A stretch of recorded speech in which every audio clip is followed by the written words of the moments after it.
Welcome to week 1 of Simplify Everything. This week we're tackling your physical clutter. Why? Well, because your material possessions are a physical manifestation of what's going on inside you. So if you've got a lot of external clutter, a lot of material clutter, a lot of excess possessions, it probably means there's clutter in other areas of your life as well. We're going to be tackling those other areas throughout this course: your finances, your calendar, your digital clutter, and so much more. But this week, we're talking about your physical clutter. Minimalism is not just about the stuff, but it often starts with the stuff. Because the average American household has 300,000 items in it. We have a lot of stuff. We are suffering from stuff-itis. We are inflamed by our material possessions. Later in the week, we're going to talk about perceived value. We're also going to talk about the pressure that other people put on us to accumulate more stuff. But today, we're talking about overwhelm. I know you want to simplify your life, but you just don't know where to get started. And that's where we're starting today. And we have 3 problem areas we want to address today and 9 solutions to help you start tackling your physical clutter today. Let's get started.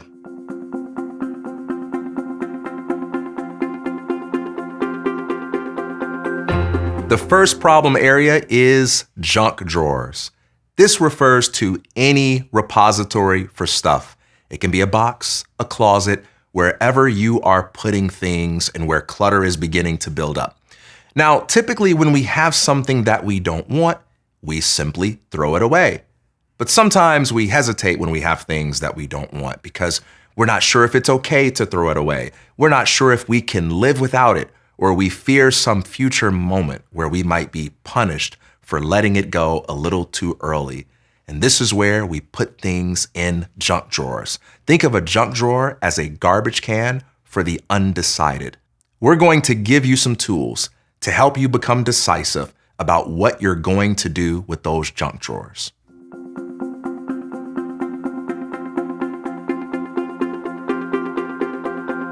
Our first solution today is the no junk rule. It's one of my favorite minimalism rules. Now, keep in mind, whenever we're talking about rules, we're not talking about real rules. These are not steadfast rules. They're expandable, they're adjustable, they're contractible, because these rules aren't really rules. They're tools, or you may even think of them as boundaries in your life, and you can change those boundaries as your life changes. This first solution for you, though, is something called the no junk rule. And it applies to everyone in a different way. Here's how it works. Everything you own, whether you own 100 items or 300,000 items, everything you own can fit into one of 3 piles. Everything you own is either essential, it's non-essential but value-adding, or it's junk. Now, let's talk about these 3 areas together.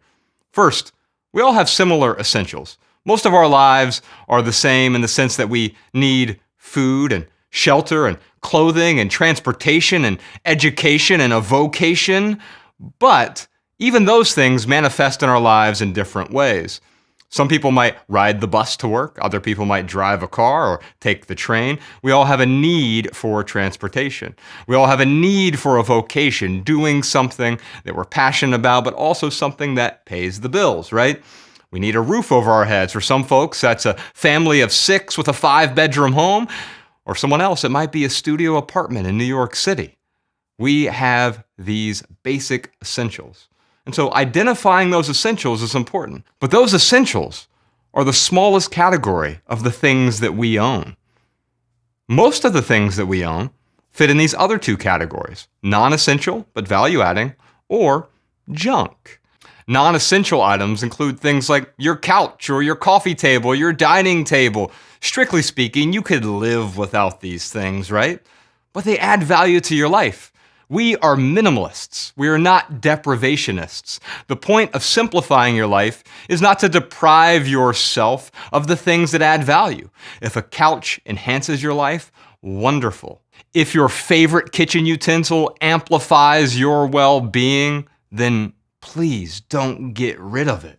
However, unfortunately, most of the things we own fit into that third category.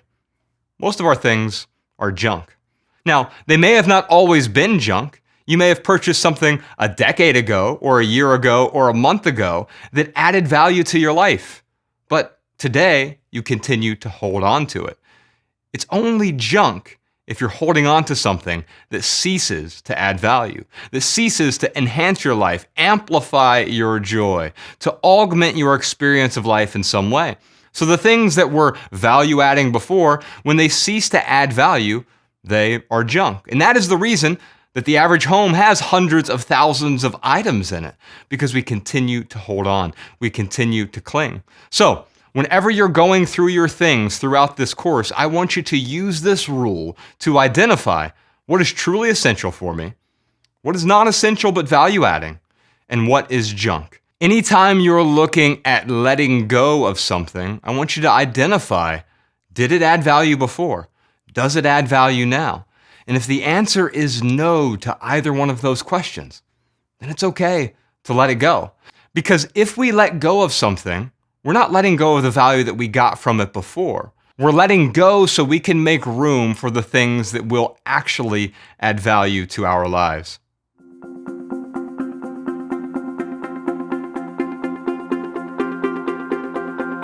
Our next solution for you is the Junk Drawer Challenge. Now, when you hear me say junk drawer, how does that make you feel? Does it conjure up anything for you? For me, it makes me think back to when I first started simplifying my life, and I realized I had 7 junk drawers in my home. And as I was going through them, my mind was trying to cobble together a story of my life to figure out how I got there. But as I went through it all, it didn't make any sense at all. I had stress balls and wing nuts, dried out bottles of glue, and you know those tubes that the wrapping paper comes around? Yeah, I had some of those. Not the wrapping paper, but just the tubes. I had some tchotchkes from work. I had cables and chargers that went to all sorts of obsolete objects. The list just goes on and on and on.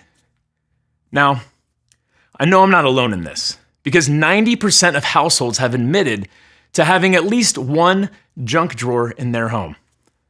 So if you're watching this, you probably have a junk drawer in your home. Or maybe you got more than one, like me. Well, luckily, we have a fun way to help you deal with all that stuff that you've been collecting. It's called the Junk Drawer Challenge.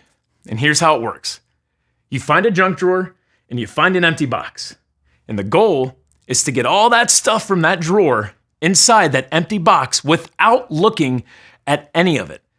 So you might want to turn your head as you're dumping stuff in there, or you might want to find a friend or a family member to help you out so you don't accidentally cheat. And once you have everything in there, you close up the box and you go grab something to write with and a piece of paper. And here's where the challenge starts. You start to list out everything that you think is inside that box. Take your time. It might take you a little bit. And when you're ready, you open up that box and you compare its contents to your list to see what items you were able to correctly identify. And those items, well, if you want, you get to keep those. You can put those right back in your junk drawer. Or maybe there's a couple in there that you listed that maybe you want to get rid of. But everything else, the things that you forgot about, well, you can let those go because you didn't even know that you owned them. I mean, think about it. If those things had disappeared the night before, you wouldn't have even have realized you had those things. So I encourage you to use the Junk Drawer Challenge in your home, because the more junk that you can let go of, the sooner you're going to feel freer and lighter.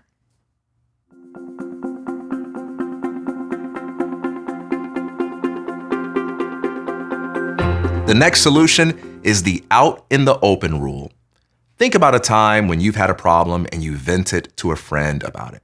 Or think about what we do when we go see counselors, consultants, therapists, and we talk about our problems. What we're doing is we're using verbalization as a way to take all of these feelings and thoughts that we have bottled up to bring them out into the light of day. Because when we can look at things, we can think differently about them. We can process them more effectively. But if we never verbalize them, if we never talk about them, They just stay inside and they create a lot of anxiety. Well, this also applies to your physical stuff. When you just keep things bottled up in boxes and so on and storage containers where you can't see them, it makes it much more difficult to process them. So we're going to do the physical version of what we all do intuitively when we talk about our problems. We're going to drag it out into the light. This is where we take things out of the closet. We take things out of the boxes, out of the junk drawers, out of all the repositories, and we lay them out, because by looking at them, we can talk about them and make decisions about them with clarity. Once you drag things out into the light, as you look at each item, ask yourself a simple question. Does this add value to the quality of my life? And if the answer is not a hell yes, give yourself permission to let it go.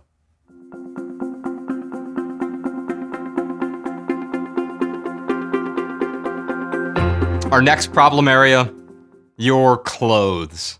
I mean, look at your clothes. What are you wearing? No, seriously, what are you wearing? Because you own a lot of clothes.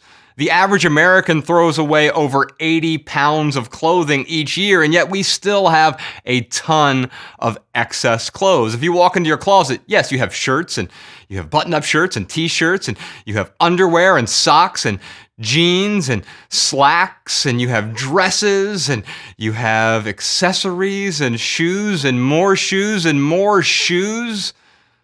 We own so many clothes. But the good news is, I found that when people start simplifying their life, one of the easiest areas to get started is your closet.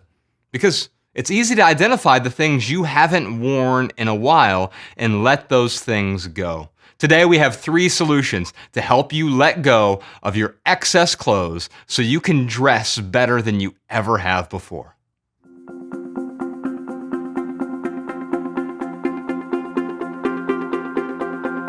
Our next solution for you is the seasonality rule. Now, whenever you hear us say the word rule in this course, we're not trying to tell you what to do.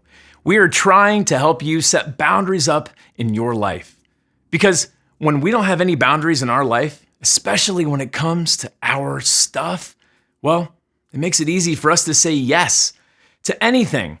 But right now, we are specifically focusing on your wardrobe. When you think about your wardrobe, do you have any boundaries set up in your life? There was a time when I didn't have any boundaries set up at all when it came to my wardrobe. And I remember when I was clearing out my closets, I was so shocked to find how many articles of clothing still had price tags on them. Not only that, but most of the things didn't even fit well. They were either too loose or they were too tight. And don't even get me started on all those ugly ties that I was holding on to. As I was considering this subject, I was looking up some different stats about other people's wardrobes, and I found a survey where 6% of people had said they wore every single piece of clothing in their wardrobe at least one time in their life. And the other 94%, they had nearly $300 worth of unused clothes just sitting in their closets and drawers. It sounds to me like a lot of people out there could really benefit from the seasonality rule. And maybe you can too. So here's how it works. You could also think of it as the 90-90 rule. You start with any one piece of clothing, any article of clothing at all. I don't care where you get it from, your drawer, your closet, that box in the attic. You pick one piece of clothing, you hold it up, and you ask yourself, have I worn this in the last 90 days? And if the answer is yes, great. Feel free to hang on to that piece of clothing. Sounds like it might add value. But if the answer is no, you got to ask yourself a second question. Will I wear this in the next 90 days? And if the answer is yes, great. Hold on to that jacket because winter is approaching. You're going to need it. But if the answer is no, well, now you can give yourself permission to let go. When you ask yourself this honest question of your articles of clothing, you can feel free to get rid of the things that you're not using. Now, 90 days sounds a little too extreme to some. They feel like it's not enough time. It's about 6 months worth of time, but maybe you need more time. That's okay. If you need to adjust the rule a little bit, that's perfectly fine. We want you to pick something that fits in your life. All these rules that we mentioned during this course, They're all meant to be adjusted for taste. It doesn't matter what time frame you pick. What matters is that you are upholding the boundaries that you set up in your life.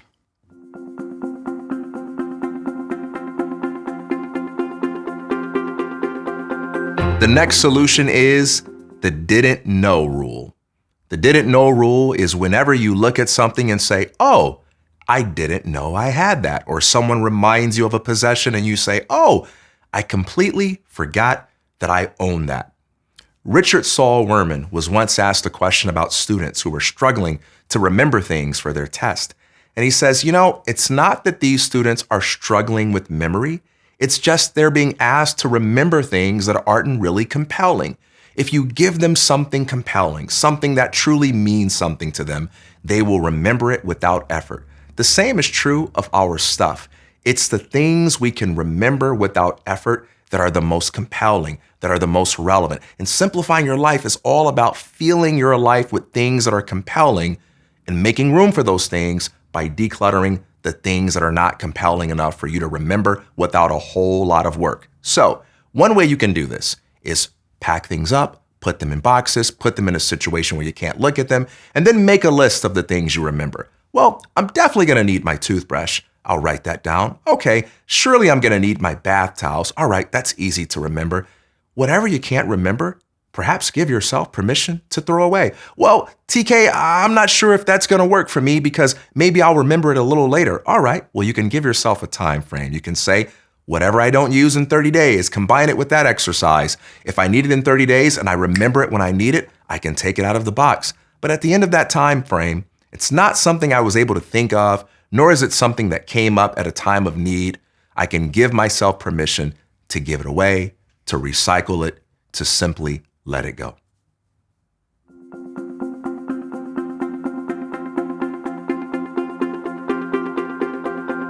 Our next solution is the hate that shirt rule. Now, we really call this the hate that thing rule, but when we're applying it to clothes, I think it's easy to illustrate the things that you don't really get value from. Here's how the hate that shirt rule works. I want you to go shopping in your own closet. What does that look like? You literally walk into your closet instead of walking into a store, getting ready to buy a new thing, and you walk into your closet. And you say, oh, I haven't worn that shirt in a while. Why haven't I worn that big orange dress in a long time? Why haven't I worn this? Why haven't I worn this? Pulling these things out and trying them on. Now, if you try it on, you're like, wow, I should wear this a lot more. I really enjoy this. Then great, you want to keep that thing, right? But if you try something on, you're like, oh, it fits kind of strange, and why is it so tight? It looks so great on the mannequin in the store, so I bought it as an aspirational purchase, thinking that shirt or those jeans or that jacket would make me look like the mannequin, but I don't look anything like the mannequin wearing this shirt. In fact, you know what? I kind of hate this shirt. If you recognize that, if that shirt is not a hell yes for you, I definitely want to wear that today, well, then it's a hell no. I hate that thing. That's a sign that I want to let go.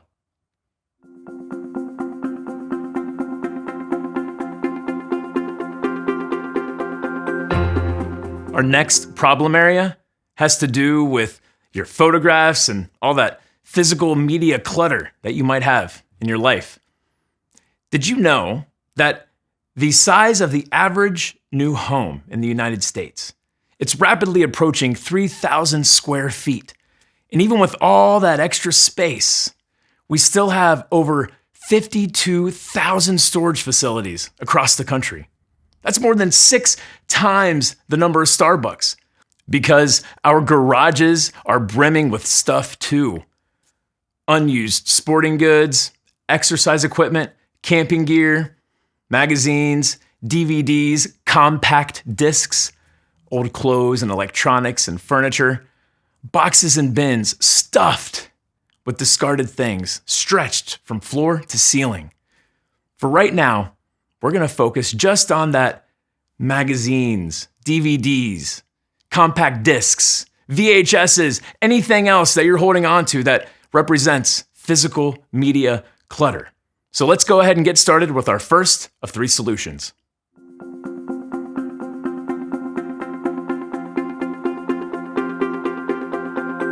Our next solution is the photo scanning party.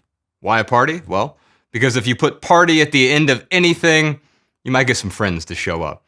I know that scanning photos can be kind of boring and tedious, and we put it off. In fact, I know you've put it off because if you're anything like most people, what you've done is you've let those boxes of old photographs and, of course, all those photo albums that you never flip through, they're just collecting dust in your attic or your basement or your closet or somewhere in your home completely unaccessed.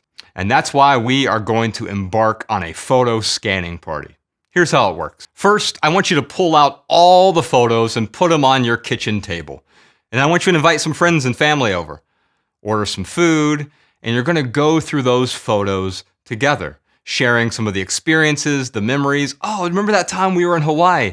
Oh, remember the time you put the toaster on my head? Whatever it is, you have these photos that trigger the memories that are inside you. Because of course, the memories are not in those photos, they're in you. And you're creating an experience with your friends as you look through these photos. And as you go through them, take out your favorites, set them in a separate pile. Second, I want you to take all of those favorite photos and you and your friends can scan them into a digital photo scanner. You can use the one that we have listed in your workbook, or if you have one already, that's great. You scan all of your photos onto a memory card. And then third, I want you to upload your photos to the cloud. We do this for some security. We create some redundancy. So you have photos on your memory card, you have them saved on your hard drive, on your computer, or an external hard drive, and then they're uploaded to the cloud as well, using a service like Dropbox or Google Photos. And that way, if anything were to happen to your home, if you have a flood or a fire, you don't lose those photos that trigger the memories that are inside you. And then finally, what I want you to do is get a digital picture frame. And you can rotate your favorite photos through that digital picture frame over and over and over. And what's really cool about that is when someone comes over to your house, no one wants to see your old photo album from your wedding or from your vacation. But if you have these photos stored in a digital picture frame that is rotating through different photos of different experiences, it's a beautiful conversation starter. I find that guests often go to that digital picture frame and they say, "Oh wow, tell me about the time you were in Hawaii," or "Oh wow, I remember coming to your wedding." And it's a great way for you to connect with people who visit your home. Try that photo scanning party today.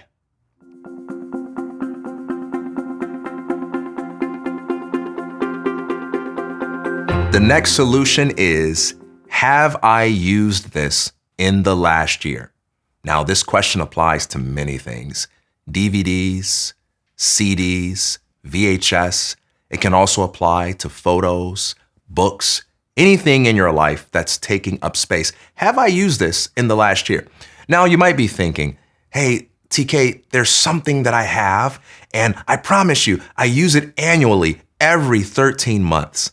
Isn't it funny how our brain plays tricks on us in that way?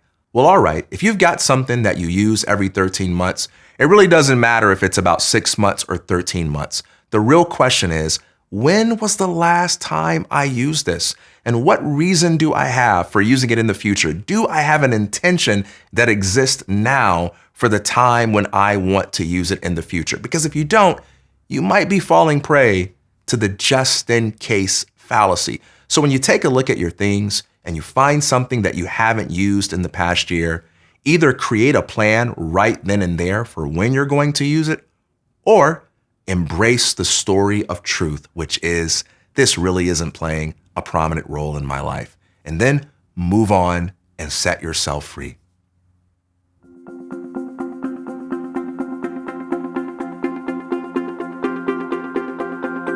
Finally, before we wrap up today, I just want to give you a quick heads up. When you're going through all your physical media clutter and photographs, you're probably going to discover all types of obsolete electronics associated with those things. When you come across your laser discs and you get rid of those, well, now you don't need the laser disc player anymore. Or maybe you got some of those old projector slides. You know the ones I'm talking about. Well, if you get rid of those, you don't need your projector anymore. The more and more you go through your things, the more and more obsolete objects you're going to find. But don't let yourself get too overwhelmed, because Friday, we're going to give you 3 solutions that's going to help you deal with your obsolete objects, including your obsolete electronics.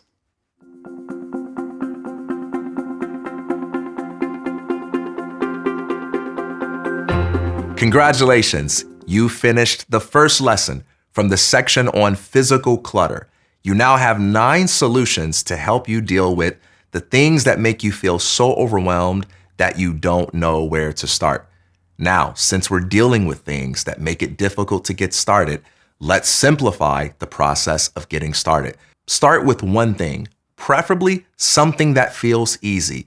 The key is to build momentum by making it easy to begin and then taking one step at a time after that. What looks like a feasible place for you to start? Dive in there. Also, if you want to delve in even more deeply, be sure to take a look at your student workbook. We have lots of additional resources that will help you make the process more enjoyable and efficient.